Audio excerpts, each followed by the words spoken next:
my dear students, welcome to our channel NCERT शिक्षक। I am प्रभावी मिश्रा। पिछली class में हमने क्लास 8 का साइंस का chapter number 3 coal and petroleum बहुत ही अच्छे से समझा था। तो आज हम उसी चैप्टर की एक्सरसाइज करेंगे। तो चलिए स्टार्ट करते हैं क्वेश्चन नंबर 1 से। Let's start. Question number 1 is what are the advantages of using CNG and LPG as fuels. जो कंप्रेस्ड नेचुरल गैस या फिर लिक्विफाइड पेट्रोलियम गैस होती है उसे एज अ फ्यूल यूज करने के क्या फायदे हैं। ठीक है, मैंने यहाँ पे 6 पॉइंट्स लिख दिए हैं। आपका जितने भी मार्क्स का क्वेश्चन आए आप उस हिसाब से लिखिएगा। अगर 3 मार्क्स का आता है तो आप 3 पॉइंट्स लिख सकते हैं। मैंने ये सोचकर चला है कि आपका ये क्वेश्चन 5 मार्क्स का आया है, ठीक है, लेकिन कितने भी मार्क्स का आए आपको 2 पॉइंट्स तो जरूर ही लिखने हैं। ये वाला और एक ये वाला, ये बहुत इंपॉर्टेंट पॉइंट है। बाकी के आपको जो याद रह जाए वो लिख दीजिएगा। Answer is the advantages of using CNG and LPG as fuel are, first is they can be easily transported by cylinders and pipelines. ये सिलेंडर या पाइपलाइन के थ्रू बहुत ही आसानी से ट्रांसपोर्ट किए जा सकते हैं क्योंकि ये गैसेस हैं, ठीक है। They are clean fuels. आपको पता ही है कि CNG बहुत ही कम पोल्यूशन करता है, इसीलिए इसे क्लीन फ्यूल बोलते हैं। And do not give smoke when burned. देखिए जो गैस सिलेंडर होते हैं उनमें वो LPG उसमें भरी होती है ना, तो आप जब भी गैस को जलाते हैं तो क्या उसमें से कोई भी स्मोक निकलता है? नहीं निकलता है ना, तो इसीलिए इन्हें क्लीन फ्यूल्स कहते हैं। They give a lot of heat when burned. बहुत ज्यादा हीट भी देते हैं जिससे हमारा जो भी खाना है वो आसानी से कुक हो जाता है। और आजकल तो जो व्हीकल्स होते हैं उनमें भी CNG का यूज किया जाने लग गया है। They have low prices. अच्छा आप सोचिए, जो कोयला है, अगर जितना हम लोग 1 मंथ में LPG गैस यूज कर डालते हैं, अगर हम 1 मंथ पूरा कोयला जला करके खाना बनाए तो वो कोयला जो हम खरीदते हैं वो उसका 1 मंथ का प्राइस ज्यादा होगा या फिर LPG का? LPG सस्ती पड़ेगी ना उसकी अपेक्षा। They are more efficient than other fuels. ये ज्यादा एफिशिएंट होते हैं। दे आर इजीली अवेलेबल, क्योंकि इनको पाइपलाइन के थ्रू या फिर सिलेंडर्स में भरकर आसानी से ट्रांसपोर्ट किया जाता है, इसीलिए ये इजीली अवेलेबल भी होते हैं। Question number 2 is name the petroleum product used for surfacing of road. इसे मेटलिंग ऑफ रोड भी कहा जा सकता है ना। जो रोड जब बनती है तो आपने देखा ही है कि पहले कोलतार का यूज किया जाता था, अब कोलतार की जगह पे बिटुमिन का यूज किया जाता है। देखिए ये जो कोलतार है ये होता है कोल का, ये कोल से बनता है, ठीक है, कोल का ये प्रोडक्ट है। और बिटुमिन ये पेट्रोलियम प्रोडक्ट है। कोल और पेट्रोलियम में क्या डिफरेंस था मैंने चैप्टर पढ़ाते टाइम बहुत ही अच्छे से आपको समझाया है। और इन दोनों ही के प्रोडक्ट्स जो निकलते हैं इनको रिफाइन करने से वो प्रोडक्ट्स भी अलग अलग होते हैं। तो आपने अगर वो चैप्टर नहीं पढ़ा है तो प्लीज पहले चैप्टर पढ़िए, तो आपको और भी अच्छे से क्लियर हो जाएगा, ठीक है। तो यहाँ पे पेट्रोलियम प्रोडक्ट पूछा है और आजकल बिटुमिन का ही यूज किया जा रहा है कोलतार की जगह पे। Bitumen is the petroleum product used for surfacing of roads, ठीक है, बिटुमिन का यूज किया जा रहा है। अगर आप इतना आंसर लिखते हैं तो भी आपका एकदम सही है। अगर आपको ये लास्ट वाली लाइन याद रह जाती है तो आप लिख सकते हैं, वरना कोई बात नहीं है, ठीक है। It is used as an alternative of coal tar. ये कोलतार की जगह पे यूज किया जाता है। अब देखिए मैंने यहाँ पे बिटुमिन को अंडरलाइन किया है।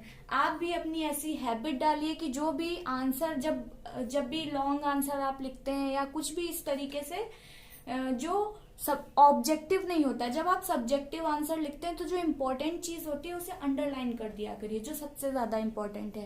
तो उससे एग्जामिनर का ध्यान सबसे पहले उसी पे ही जाता है और वो समझ जाता है कि आपको आंसर आता है। Next question is describe how coal is formed from dead vegetation. Coal dead vegetation से कैसे बनता है ये पूरी की पूरी प्रोसेस आपको बतानी है। और what is this process called, ये भी बताना है कि इस प्रोसेस को हम क्या कहते हैं। देखिए चैप्टर जब हम पढ़ रहे थे तो हमने बहुत ही अच्छे से फिगर बना करके समझा था और मैंने आपको कलर डायग्राम भी दिखाया था, है ना। तो वो प्रोसेस आपको याद आ रहा होगा, बस उसी को ही हमें लिख देना है। आप इसे चाहे पैराग्राफ में लिखिए चाहे पॉइंट वाइज लिखिए, मैंने यहाँ पे पॉइंट वाइज लिखा है, ठीक है। Answer is the process of formation of coal is as follows. Step 1, about 300 million years ago the earth had dense forest in low lying wetland areas. लगभग 300 मिलियन ईयर्स पहले की बात है कि अर्थ पे बहुत ही घने जंगल थे। लो लाइंग वेटलैंड एरियाज का मतलब है जो स्वयं जो दलदली एरिया थे, ठीक है, वहां पे बहुत ही ज्यादा घने जंगल थे। तो जंगल थे, अलग अलग टाइप की वेजिटेशन भी थी और वहां पे रहने वाले एनिमल्स भी थे।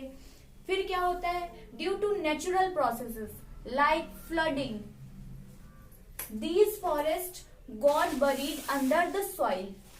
कुछ नेचुरल प्रोसेस की वजह से, जैसे कि एकदम से बाढ़ आ गई या और भी कोई भी नेचुरल डिजास्टर हुआ, तो उससे क्या हो गया कि जो फॉरेस्ट था वो सॉइल के नीचे दब गया धीरे धीरे करके।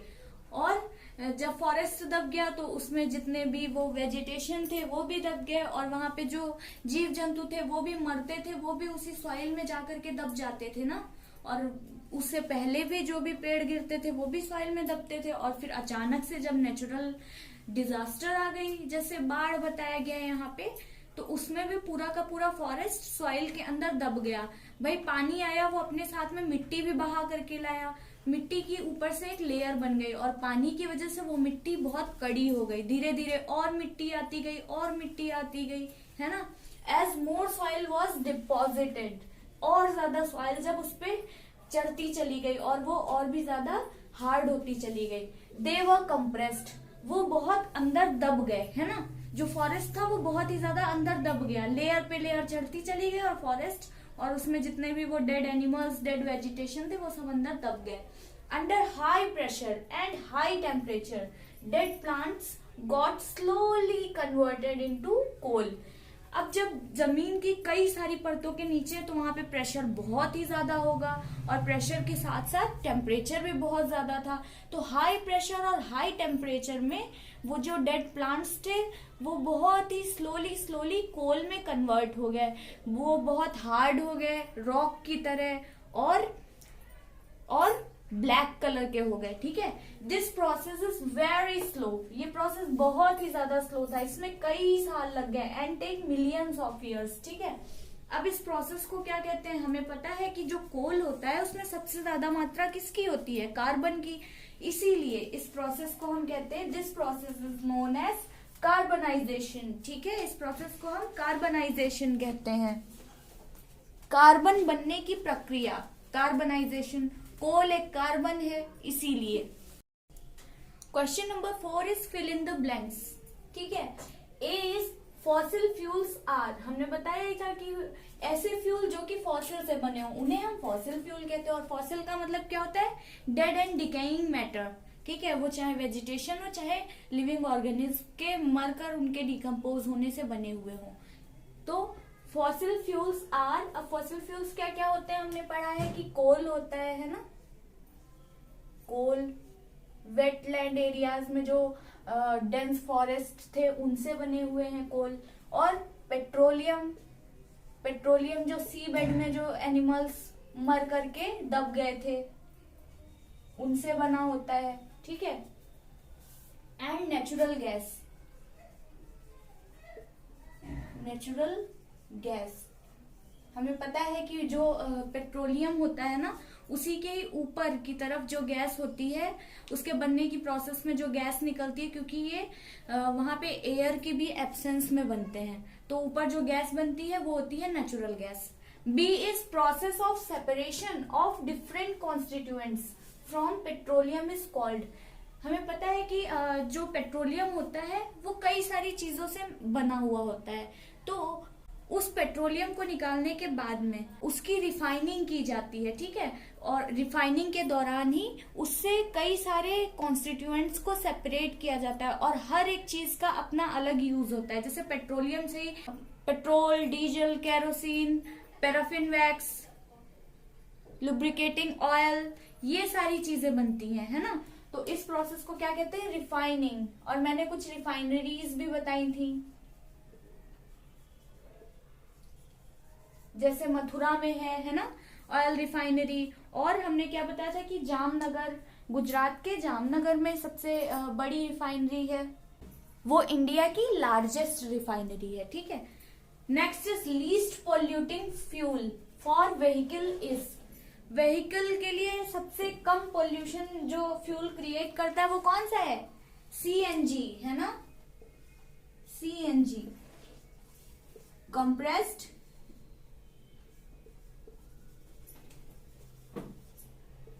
Natural gas.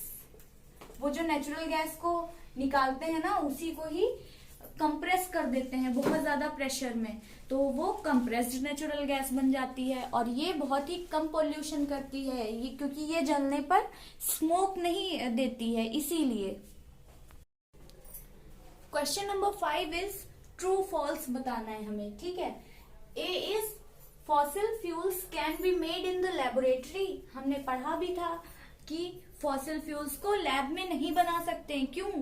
पहली बात तो इसको बनने में कई मिलियन ईयर्स लग जाते हैं ना, इतने में तो हमारी कई सारी जनरेशन्स गुजर जाएंगी और तब भी वो नहीं बन पाएगा। और दूसरी चीज क्या थी कि इसको बनने के लिए वो जमीन के बहुत ज्यादा अंदर जाकर के जब दब जाते हैं, जो भी डेड वेजिटेशन है या डेड ऑर्गेनिज्म है, तो वो बहुत ही ज्यादा उनको जमीन के अंदर हाई प्रेशर, हाई टेम्परेचर, ऐसी जो कंडीशंस चाहिए वो कंडीशंस हम लैब में क्रिएट नहीं कर सकते हैं, तो इसीलिए फॉसिल फ्यूल्स को लैब में नहीं बना सकते हैं।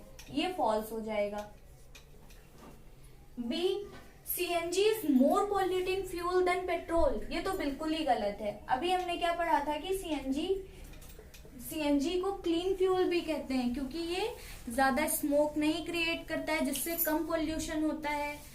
Coke is almost pure form of carbon. बिल्कुल सही है। हमने क्या पढ़ा था कि कोक में बहुत ही कम इम्प्योरिटीज होती हैं या बिल्कुल भी नहीं होती हैं, इसीलिए इसे प्योर फॉर्म ऑफ कार्बन कहते हैं। ये टफ होता है, पोरस होता है, ब्लैक होता है ना। कोल तार is a mixture of various substances. बिल्कुल सही है। हमने पढ़ा था ना कि लगभग 200 सब्सटेंस होते हैं जिनका ये मिक्सचर होता है कोल तार, और इससे कई सारी चीजें भी बनती हैं, है ना। Kerosene is not a fossil fuel. ये एकदम गलत है। क्यों? क्योंकि हमने क्या पढ़ा था कि केरोसिन पेट्रोलियम जो होता है, पेट्रोलियम को रिफाइन करने के दौरान केरोसिन भी एक प्रोडक्ट होता है। तो जब ये पेट्रोलियम से बन रहा है, पेट्रोलियम जब फॉसिल फ्यूल है, तो केरोसिन यानी जो मिट्टी का तेल है वो क्यों नहीं होगा फॉसिल फ्यूल? वो भी है क्योंकि वो एक फॉसिल फ्यूल से बन रहा है।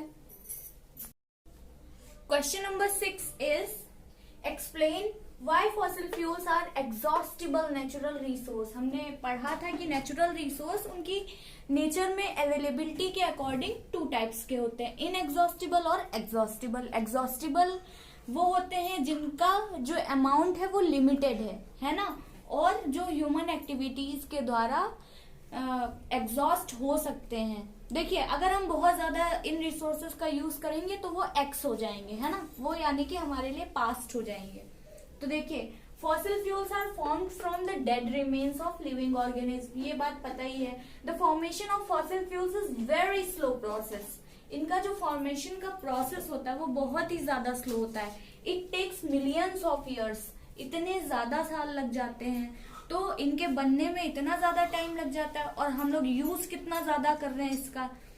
Hence the amount of resources available for use is limited. इनका अमाउंट लिमिटेड है and being exhausted by human activities. लेकिन हम लोगों का जो यूज करने की दर है, हम लोग कितना ज्यादा इनका यूज कर रहे हैं ना, तो धीरे धीरे यूज सब कर डालेंगे, तो ये हमारी आने वाली जनरेशन्स के लिए नहीं बचेंगे ना।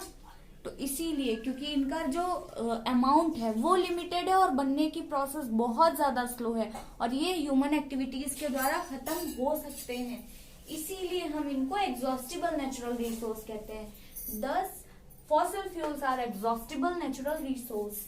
और एग्जाम्पल्स हमें पता ही है। एग्जाम्पल्स क्या है? Coal, petroleum, natural gas, minerals, forest, wild life etcetera. Question number 7 is describe characteristics and uses of coke. Coke एक कोल का प्रोडक्ट है, ठीक है, और इसकी हमें कैरेक्टरिस्टिक्स भी बतानी है, साथ ही साथ इसके यूजेस भी बताने हैं। तो पहले हम कैरेक्टरिस्टिक्स देख लेते हैं। Characteristics of Coke, it is almost purest form of carbon. ये हमें पता है कि ये कार्बन का प्योरेस्ट फॉर्म होती है। It is black, porous and tough substance. देखिए ये जो ये कोक है ये टफ होता है, ये ब्लैक तो ये तीनों ही होते हैं, ठीक है। जो कोक होता है वो टफ तो होता है, लेकिन ये पोरस होता है, इसमें छोटे छोटे से पोर्स होते हैं। जबकि जो कोल होता है वो हार्ड होता है, उसमें कोई भी पोर नहीं होते हैं। और जो कोलतार होता है वो बहुत ही थिक लिक्विड होता है, थिक लिक्विड, ठीक है। तो ये डिफरेंस है इन तीनों में। इट गिव्स लिटिल और नो स्मोक ऑन बर्निंग। ये बहुत ही इंपॉर्टेंट कैरेक्टरिस्टिक है कि कोक जब जलाया जाता है तो वो बहुत ही कम या फिर बिल्कुल भी स्मोक नहीं देता है। It is produced by heating coal in absence of oxygen.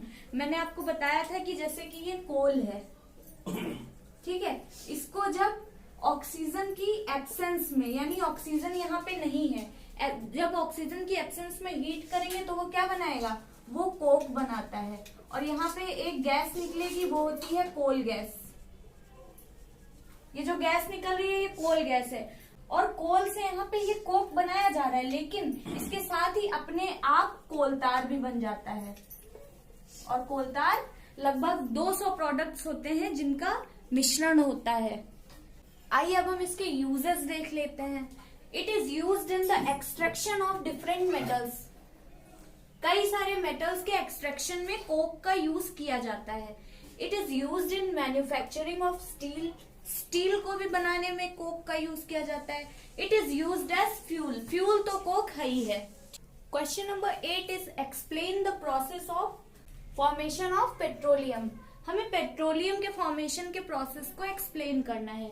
हमने चैप्टर पढ़ते टाइम डायग्राम्स भी देखे थे, और आपकी बुक में जो डायग्राम बना हुआ है मैंने वो भी आपको अच्छे से समझाया था। मैंने आपको बताया था कि कोल और पेट्रोलियम, इन दोनों के फॉर्मेशन का प्रोसेस लगभग सेम है, लेकिन फर्क इतना है कि जो कोल है वो जो लैंड पे जो डेंस फॉरेस्ट थे उनके जमीन के नीचे दब जाने की वजह से कोल का फॉर्मेशन हुआ। और ये जो ये पेट्रोलियम है, ये जो सी थे, जो समुद्र थे, उनमें रहने वाले जो ऑर्गेनिज्म थे, जो भी फाइटोप्लैंक्टन्स थे, जब वो मरे तो वो सी बेड में जाकर के, जो समुद्र की जो तलहटी थी वहां पर जाकर के बैठ गए, सेटल डाउन हो गया, और उसके ऊपर सैंड की, क्ले की लेयर्स जमती चली गई। ऐसे कई सारी लेयर्स जम गई और वो बहुत नीचे दब गए। तो वहां पे एयर की absence, high temperature, high pressure की वजह से बहुत ही धीरे धीरे और कई मिलियन ईयर्स के बाद में वो ट्रांसफॉर्म हो गए पेट्रोलियम और नेचुरल गैस में, ठीक है। तो आपको यही प्रोसेस लिखना है। Petroleum was formed from organism living in the sea में रहने वाले ऑर्गेनिज्म से, ठीक है। As the organism died, their bodies settled at the bottom of the sea and got covered with layers of sand and clay. Over millions of years, absence of air, high temperature and high pressure, ये सारी conditions थी। क्या क्या थी? Absence of air, high temperature and high pressure transform them into petroleum and natural gas, ठीक है। और जिन्हें वेल खोद करके वहां से निकाल लेते हैं। मैंने आपको बताया था कि वर्ल्ड का फर्स्ट ऑयल वेल पेंसिल्वेनिया में ड्रिल किया गया था, और फिर उसके 8 सालों के बाद में असम के माकुम में एक ऑयल का डिपॉजिट पता लगा और वहां पे वेल ड्रिल किया गया था। और इंडिया में तो असम, गुजरात, मुंबई हाई और river basins of Godavari, Krishna, इन जगहों पे होता है। और वर्ल्ड में सऊदी अरेबिया, इराक, ईरान, इन जगहों पे पेट्रोलियम बहुत ज्यादा मात्रा में पाया जाता है। देखिए मैंने क्वेश्चन नंबर 9 यहाँ पे लिखा नहीं है, आप बुक से देख लीजिएगा। उसमें आपको इंडिया में 1991 से 1997 तक पावर शॉर्टेज को परसेंटेज में दिया हुआ है, ठीक है। और आपको ये बोला गया है कि आपको एक ग्राफ प्लॉट करना है। आपको ईयर्स एक्स एक्सिस पे शो करना है, और ये जो पावर शॉर्टेज है जो परसेंटेज में दिखाई गई है, इसे आपको वाई एक्सिस पे प्लॉट करना है, ठीक है। आपको एक ग्राफ बनाना है। तो तो चलिए हम ग्राफ बनाते हैं।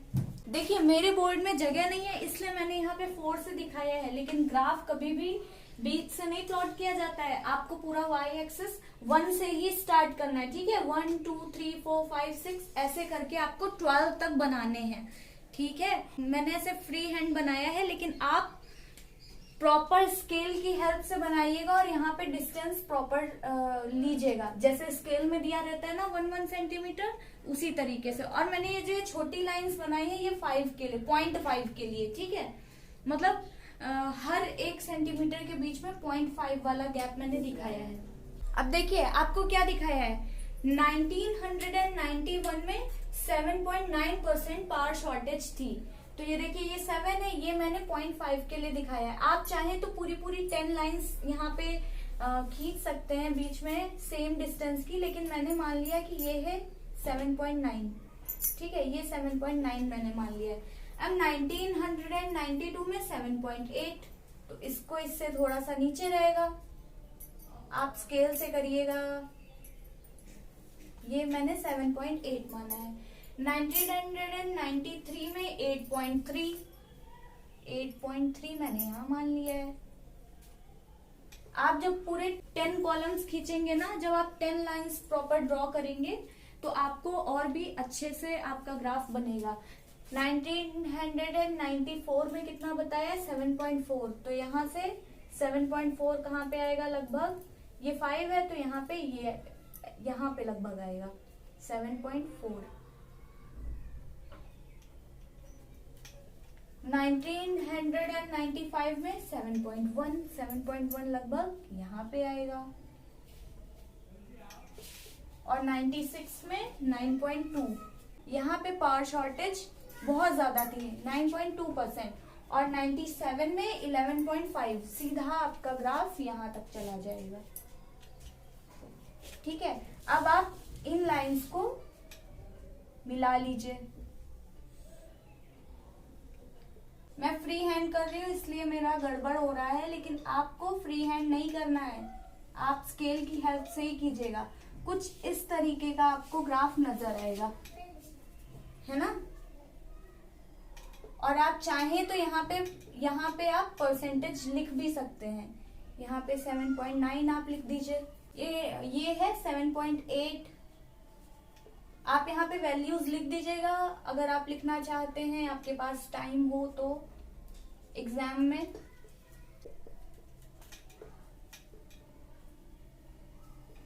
नाइन 11.5। और अगर आप नहीं भी लिखते तो भी कोई बात नहीं, आप अगर सिर्फ ग्राफ बना देंगे तो भी आपका आंसर एकदम सही है। अब आप चाहें तो स्केल से इसको डॉटेड लाइन से ऐसे मिला सकते हैं, ये दिखाने के लिए कि हाँ ये 1991 की है। इस तरीके से आप चाहें तो मिला सकते हैं, अगर आप नहीं मिलाना चाहते हैं तो कोई बात नहीं है, ठीक है। तो इस तरीके से आपका ग्राफ बनेगा। आप सारी लाइंस को अगर मिलाना चाहते हैं तो मिला दीजिए नीचे, मतलब कितना परसेंट शॉर्टेज है उसको उसके ईयर से डॉटेड लाइन से मिलाइएगा, ठीक है। आपका ये ग्राफ एकदम क्लियर दिखाई देना चाहिए। तो ये हमारा क्वेश्चन नंबर 9 हो गया। तो इसी के साथ हमारा चैप्टर नंबर 3 कंप्लीट होता है और उसकी एक्सरसाइज भी कंप्लीट होती है। आई होप आपको ये चैप्टर बहुत अच्छे से समझ आ गया होगा, लेकिन फिर भी अगर आपको इस चैप्टर में अब भी कोई डाउट या कोई क्वेरी है तो आप मुझे कमेंट बॉक्स में कमेंट कर सकते हैं। और अगर आपको ये वीडियो पसंद आई हो तो प्लीज वीडियो को लाइक कीजिए, चैनल को सब्सक्राइब कीजिए एंड अपने फ्रेंड्स के साथ शेयर कीजिए। Thank you.